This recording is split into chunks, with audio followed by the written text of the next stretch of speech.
어린아이 같은 신앙생활, 이런 제목으로 말씀을 나누려고 합니다. 우리가 하나님의 은혜를 받으면 나이가 아무리 들었어도 어린아이같이 됩니다.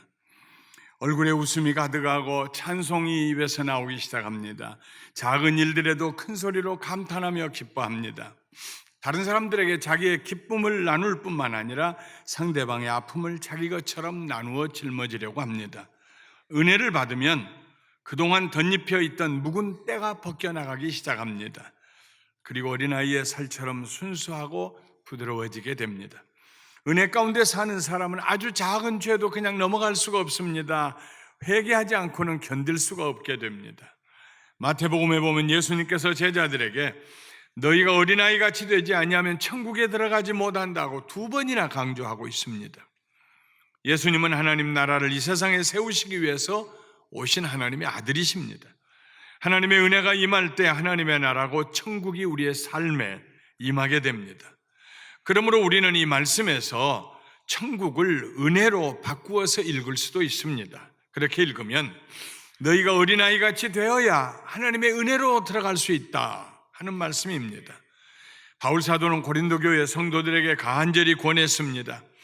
우리가 하나님과 함께 일하는 자로서 너희를 권하노니 하나님의 은혜를 헛되이 받지 말라. 이르시되 내가 은혜 베풀 때 너희에게 듣고 구원의 날에 너희를 도왔다 하셨으니 보라 지금은 은혜 받을 만한 때요 보라 지금은 구원의 날이로다 하고 말했습니다. 신앙생활을 잘하려면 하나님의 은혜 가운데로 들어가야 합니다. 은혜가 아니고는 신앙생활을 잘할 수가 없어요. 은혜 가운데 머물러 있지 아니하면 신앙생활을 잘할 수가 없어요.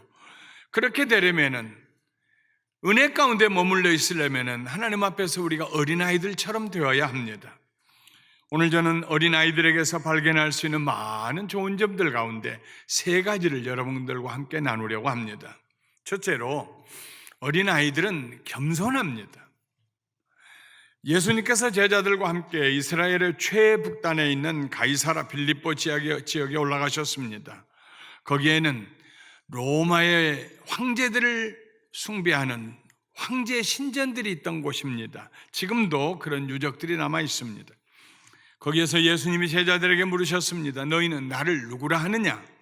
베드로가 하나님의 감동하심을 받고 대답합니다. 주는 그리스도시요 살아계신 하나님의 아들이십니다. 주는 우리가 기다리던 하나님이 보내시겠다고 약속하신 기름 부음 받은 자 메시아 곧 우리를 구원하실 그리스도이시요 하나님의 아들이십니다. 예수님께서 베드로를 칭찬하시며 말씀하셨습니다. 내가 천국 열쇠를 너에게 주리니 네가 땅에서 무엇이든지 매면 하늘에서도 매일 것이요 네가 땅에서 무엇이든지 풀면 하늘에서도 풀리리라. 그날 이후로 제자들의 관심사는 천국이 되었습니다. 천국은 문자적으로 읽으면 하늘의 왕국이라는 말입니다. 제자들은 왕국이라는 말을 예수님에게서 들을 때에 즉시로 사회적인 지위와 권력에 연결시켰습니다. 왕국에는 왕이 있지요. 그 아래는 신하와 관리들이 있습니다. 벼슬의 높이가 다릅니다. 제자들은 예수님을 왕으로 생각하고 있었습니다. 예수님이 왕이 되어 다스리시는 새로운 왕국이 곧 건설될 것이라고 기대하고 있었습니다. 이제 남은 것은 제자들에게 어떤 지위가 주어지느냐, 누가 더 높으냐, 누가 더 낮으냐, 이런 관심이 전부였습니다. 견디다 못하고 제자들이 예수님에게 넌지시 물었습니다. 천국에서는 누가 큽니까? 차마 천국에서 내 지위는 어떤 것이 될까요? 묻기가 쑥스러워서 천국에서는 누가 큽니까? 하고 물었습니다. 예수님께서 제자들의 마음속에 숨어있는 동기를 읽으셨습니다. 그래서 한 어린아이를 불러다가 제자들 가운데 세우시고 이렇게 말씀하십니다. 진실로 너희에게 이르노니 너희가 돌이켜 어린아이들과 같이 되지 아니하면은 결단코 천국에 들어가지 못할. 너희가 돌이켜서 180도 자세가 변화되어서 어린아이같이 되지 아니하면은 결단코 천국에 들어가지 못하리라. 하늘의 왕국에 들어가지 못하리라. 그러므로 누구든지 이 어린아이와 같이 자기를 낮추는 사람이 천국에서 큰 자니라. 어린아이들은 지위에 관심 없습니다. 어린아이들은 권력에 관심이 없습니다. 어린아이들은 처음부터 낮은 곳에 자기를 둡니다. 어린아이들이 비집고 들어와서 관심을 끌기 위해서 하지 않습니다. 그런 아이들은 어린아이가 아닙니다. 이미 크고 있는 아이입니다. 정말 어린아이들은 지위나 권력이나 권세에 관심 없어요. 낮은 곳에 있어요. 변두리에 있어요. 언저리에 있어요. 아이들은 자리에 높고 낮음에 관심이 없습니다. 아이들은 비교의식 때문에 고통당하지 않습니다. 아이들은 내가 입은 옷이 저 아이 입은 옷보다 비싼가 싼가 이것 때문에 머리 쓰지 않습니다. 그저 부모님의 따뜻한 사랑과 관심만 있으면 족합니다. 그러나 아이가 자라서 성인이 되는 동안에 서서히 비교의식의 노예가 되기 시작합니다. 그러면서 기쁨과 행복을 잃어버립니다. 겸손이 사라지고 교만이 들어옵니다. 교만은 자족하지 못한 마음의 겉모습입니다. 뭔가 마음으로 만족이 없을 때 그 사람은 밖으로 교만하게 보입니다. 교만은 열등의식의 껍질입니다. 난 남보다 못하다, 이 일로 인해서 이 감정으로 고통을 받는 사람은 남 앞에서 그 사람보다 더 나은 것처럼 교만한 모습을 보입니다. 모든 일에 자족하고 감사하는 사람, 부족함이 없는 사람은 교만한 모습을 보일 필요가 없습니다. 있는 그대로 사는 것이 편안합니다. 교만한 사람은 하나님의 은혜를 받을 수가 없습니다. 은혜를 받으려면 먼저 교만이 무너져야 됩니다. 왜냐하면 교만은 껍데기이기 때문에 이 껍데기가 깨지지 아니하고는 은혜의 피가 그 속에 젖어 들어갈 수가 없습니다. 그래서 하나님은 은혜를 부어주시기 위해서 먼저 우리의 교만을 깨뜨리실 때가 있습니다. 저 사람 이제 망했다 싶었는데 하나님 앞에 교만이 깨어진 그 사람이 오히려 평안 가운데서 하나님의 은혜를 노래하는 모습을 볼 수가 있습니다. 교만한 사람은 거북이 잔등과 같아서 하나님의 은혜를 받을 수가 없어요. 물방울이 거기 머물 수가 없어요. 흘러내립니다. 그러나 겸손한 사람은 속이 깊은 그릇과 같아서 하나님의 은혜를 넘치게 받습니다. 어린아이같이 겸손해야 천국에 들어갈 수 있다는 말씀의 뜻이 여기에 있습니다. 하나님의 은혜를 사모하는 사람, 하늘의 왕국에 들어가는 일을 소원하는 사람은 먼저 교만을 버려야 합니다. 너희가 돌이켜 어린아이들과 같이 되지 아니하면 결단코 천국에 들어가지 못하리라. 교만한 사람은 모든 축복을 당연하게 생각합니다. 교만한 자식은 부모의 수고와 사랑을 당연하게 생각합니다. 부모님이 나한테 뭐 해준 게 있어요? 교만한 자식은 그렇게 말합니다. 부모가 해준 게 왜 없습니까? 목숨 걸고 세상에 태어나게 했고 먹이고 입히고 돌보고 부모가 해준 게 얼마나 많습니까? 어떻게 부모님이 나한테 해준 게 뭐가 있어요? 어떻게 그런 얘기를 할 수 있습니까? 나는 많이 받아야 한다. 부모는 나를 위해 더 많이 수고해야 되고 더 많은 재물을 모아서 나한테 물려줘야 된다. 그리고 그런 일을 당연하게 생각한다면 그는 교만한 사람입니다. 교만한 지도자는 백성들의 수고와 섬김을 당연하게 생각합니다. 당연한 대접을 받지 못한다고 생각할 때 사람들은 원망하고 불평하고 가슴에 분노가 치밀어 오릅니다. 그러나 세상에 당연한 것은 아무것도 없습니다. 우리는 당연한 것을 받을 만한 자격이 없습니다. 당연한 것을 받아야 된다고 생각하는 사람은 평생 하나님의 은혜를 깨닫지 못합니다. 은혜는 선물이기 때문입니다. 우리의 존재나 생명이나 지위나 소유 가운데 어느 한 가지도 당연한 거 없습니다. 두 발로 서 있는 것조차도 당연한 거 없습니다. 바울은 교만한 자들을 이렇게 책망했습니다. 누가 너를 남달리 구별하였느냐? 네게 있는 것 중에 받지 아니한 것이 무엇이냐? 네가 받았은즉 어찌하여 받지 아니한 것 같이 자랑하느냐? 너에게 있는 것 중에 선물로 받지 않는 것이 뭐가 있느냐? 왜 받지 않는 사람처럼 자랑하느냐? 왜 교만하느냐? 하나님의 은혜 가운데 들어가기 위해 우리는 교만을 버려야 합니다. 당연히 내가 대접받아야 한다는 생각도 버려야 합니다. 모든 것이 선물입니다. 은혜입니다. 하나님께서 우리에게 주신 선물들입니다. 예수님께서 너희가 돌이켜 어린아이들과 같이 되지 아니하면 하고 말씀하실 때 이 돌이킴은 바로 교만으로부터의 돌이켜 겸손하게 되는 것을 말합니다. 그래야 하나님의 은혜 가운데 들어갈 수 있기 때문입니다. 그래야 천국에 들어갈 수 있기 때문입니다. 사랑하는 감사가족 여러분, 하나님의 나라 갈 때까지 나는 당연한 것을 받고 있다는 생각 버리고 아침도 저녁도 밤에 잠이 드는 것도 먹는 것도 입는 것도 깨닫는 것도 모든 관계, 모든 것이 다 하나님의 은혜입니다. 이렇게 사시기를 주님의 이름으로 축원합니다.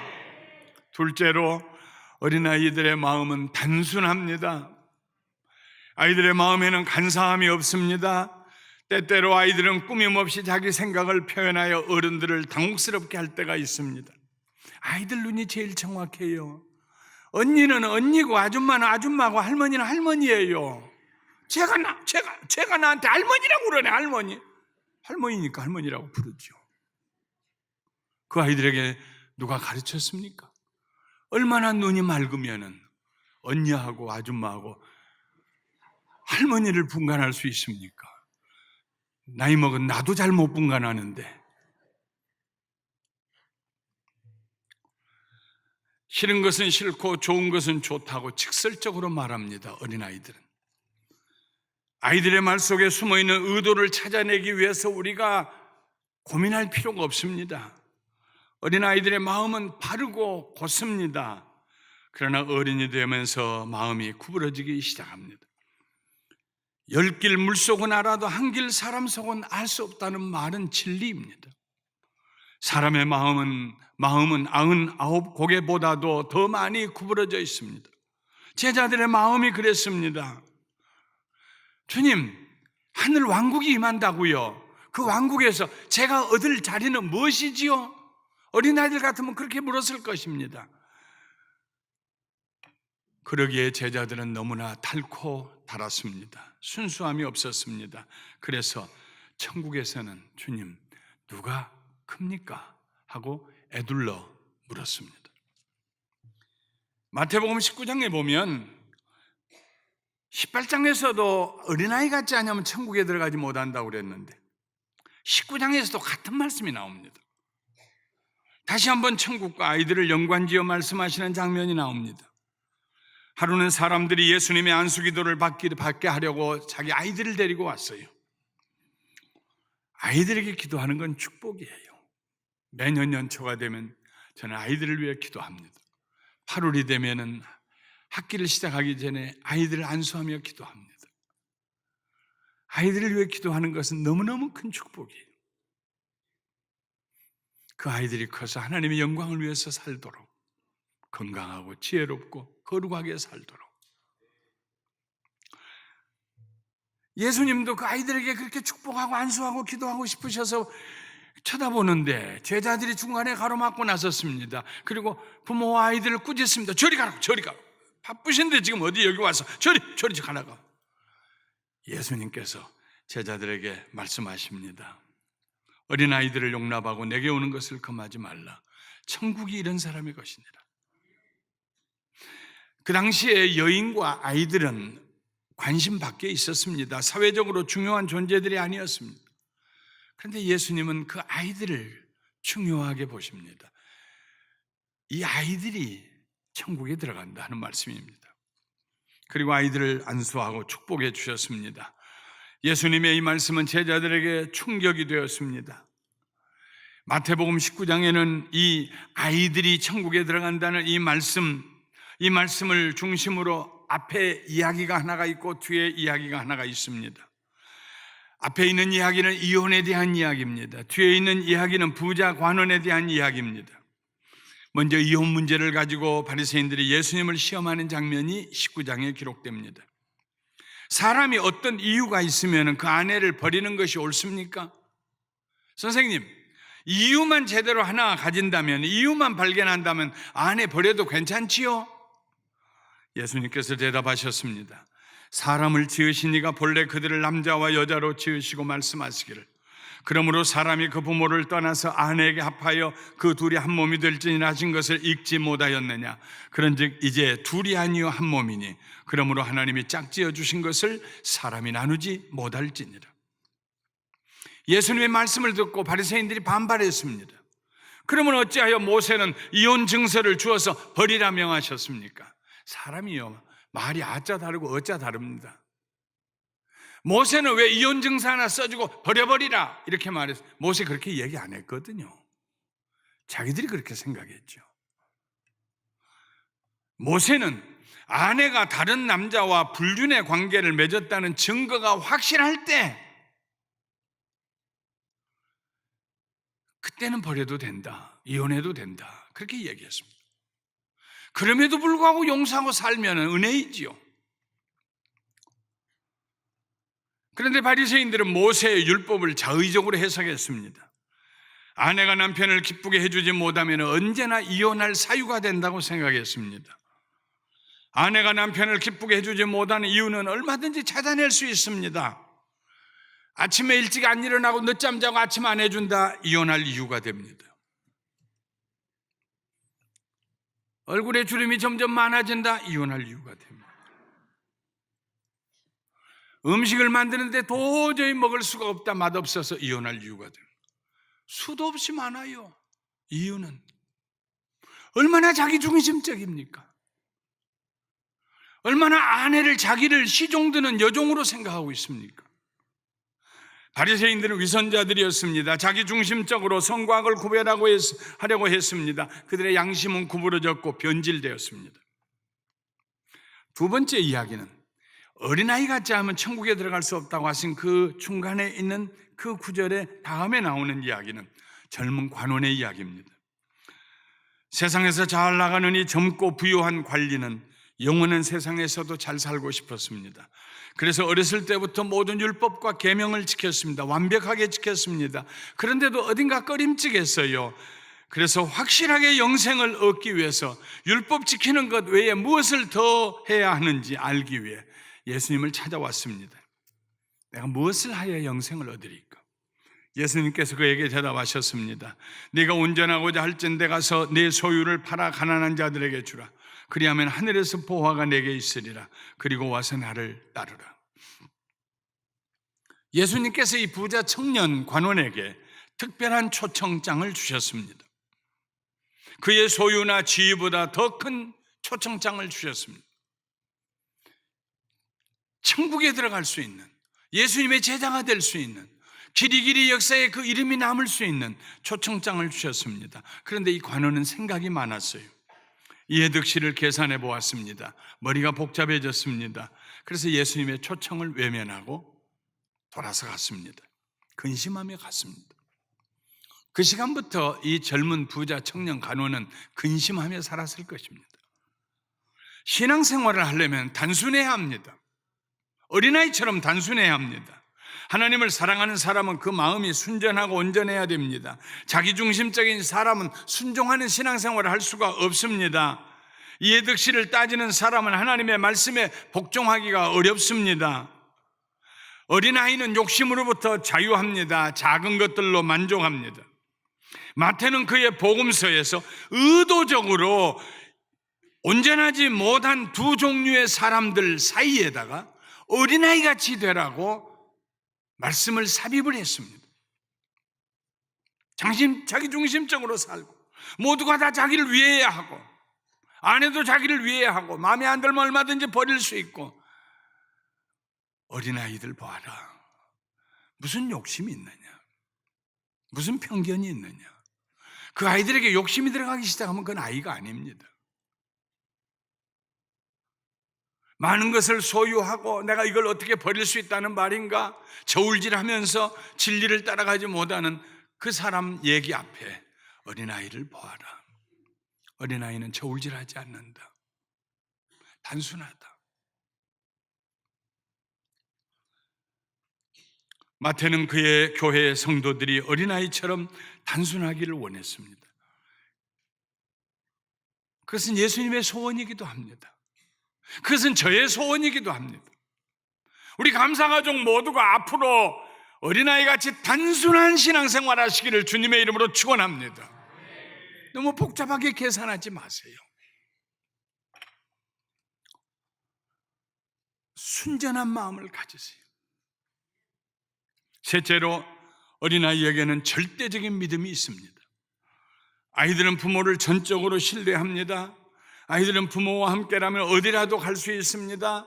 뱅크랍스를 하고 그리고 보따리 몇 개 묶어가지고 에이야 가자 해도 그 아이는 걱정하지 않아요. 부모와 함께 간다면 문제 없어요.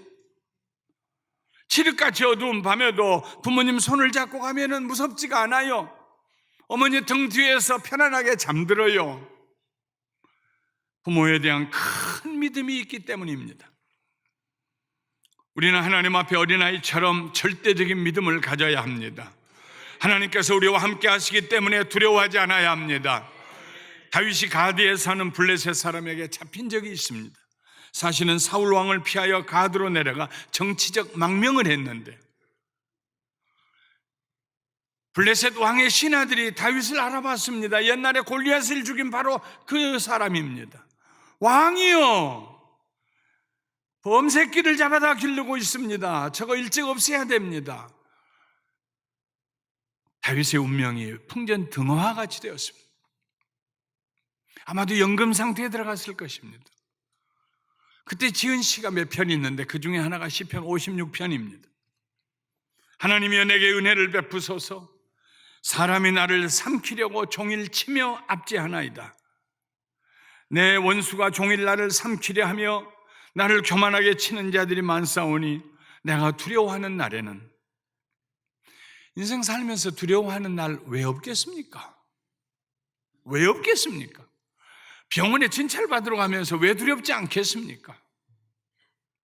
내가 두려워하는 날에는 다 같이 내가 주를 의지하리이다. 내가 두려워하는 날에는 내가 주를 의지하리이다. 내가 하나님을 의지하였은즉 두려워하지 아니하리니 사람이 내게 어찌하리이까? 사람이 내게 어찌하리이까? 다윗은 여호와 하나님께서 그의 목자가 되시기 때문에 그에게 부족함이 없다고 단순하게 믿었습니다. 하나님께서 그의 산성이 되시기 때문에 천천만만의 원수들이 진을 치고 덤벼들어도 그는 편안히 잠들 수가 있었습니다. 하나님께서 그와 함께 하시기 때문에 어떤 경우에도 두렵지 않았습니다. 다윗은 어린아이와 같은 믿음을 가지고 살았습니다. 어린아이들은 믿고 의심하지 않습니다. 근심 걱정하고 어깨같이 눌려서 엄마의 눈에서 눈물이 떨어질 때조차도 아이들은 엄마의 품에서 편안하게 잠듭니다. 부모를 믿는 믿음이 있기 때문입니다. 그러나 어른이 되면은 의심하기 시작합니다. 의심보다 더 우리를 괴롭히는 게 없습니다. 우리는 어린아이 같은 믿음을 가져야 합니다. 믿음은 상식을 초월합니다. 믿음은 바라는 것들의 실상이요 보지 못하는 것들의 증거가 됩니다. 상식에 얽매여 있으면 큰 믿음을 가질 수가 없습니다. 깊고 어두운 밤, 풍랑 때문에 아무리 노를 저어도 제자리를 맴돌고 있을 때에 예수님께서 물 위를 걸어오고 계셨습니다. 안심하라, 나다, 두려워하지 말라. 그 말씀을 듣고 베드로가 간청합니다. 주여, 만일 주님이시거든 나를 명하사 물 위로 오라 하소서. 예수님께서 오라고 명령하셨습니다. 그러자 베드로가 배에서 나와 물 위를 걸어갔습니다. 세상에 상식 밖의 일이 일어났습니다. 물 위를 베드로가 걸어갔습니다. 근데 가다가 바람 소리가 들리고 물보라가 쳐옵니다. 마음에 의심이 생겼습니다. 그리고 무서워하다가 물속에 빠져들어갑니다. 주여, 나를 구원하소서. 예수님께서 즉시 손을 내밀어 베드로를 붙잡으시며 말씀하십니다. 믿음이 적은 자여 왜 의심하였느냐? 믿음이 적은 자여 왜 의심하였느냐? 사랑하는 성도 여러분, 우리 모두가 의심하지 아니하고 하나님을 믿을 수 있는 그런 은혜를 받게 되시기를 주님의 이름으로 축원합니다. 아이들과 같은 믿음을 가진 성도들은 하나님의 구원하시는 능력을 의심하지 않습니다. 자자, 내일 일은 내일 염려하자. 하나님이 구원하실 거다. 선한 길로 우리를 인도하실 거다. 합력하여 선을 이루실 것이다. 자자, 이런 믿음 가지고 사시기를 주님의 이름으로 축원합니다. 그렇게 믿는 하나님의 자녀들이 하나님을 기쁘시게 합니다. 날마다 하나님의 은혜 가운데 들어가고 천국에 들어갑니다. 말씀을 마치겠습니다. 우리는 어린아이처럼 겸손해야 합니다. 그래야 하나님의 은혜 가운데 들어갈 수 있습니다. 어린아이처럼 단순하고 온전해야 합니다. 그래야 하나님의 나라의 백성이 됩니다. 어린아이같이 절대 신뢰의 믿음을 가져야 합니다. 그래야 하나님의 특권을, 하나님 나라의 특권을 누릴 수가 있습니다. 어린아이처럼 신앙생활하는 사람은 예수 그리스도를 닮아갑니다. 예수 그리스도 안에서 성장하고 성숙합니다. 예수님과 함께 손잡고 천국으로 들어갑니다. 하나님의 은혜 가운데로 들어갑니다. 진실로 너희에게 이르노니 너희가 돌이켜 어린아이들과 같이 되지 아니하면 결단코 천국에 들어가지 못하리라. 어린아이같이 신앙생활을 하는 것도 하나님의 은혜로만 가능합니다. 성령님의 도우심으로만 가능합니다. 그러므로 우리는 이렇게 기도해야 합니다. 성령님 저를 도와주세요. 어린아이가 어린아이같이 되기를 소원합니다. 어린아이처럼 하나님 앞에 겸손하게 해주세요. 어린아이처럼 하나님 앞에 순전하게 해주세요. 어린아이처럼 하나님의 말씀을 절대 신뢰하게 해주세요. 그렇게 해서 하나님 나라와 하나님의 은혜 아래 들어가게 해주세요. 우리 나이가 어떻게 되었든지 간에 오늘 성령님의 도우심으로 여러분 모두 한 분도 예외 없이 어린아이같이 되시기를 주님의 이름으로 축원합니다. 축원합니다. 축원합니다.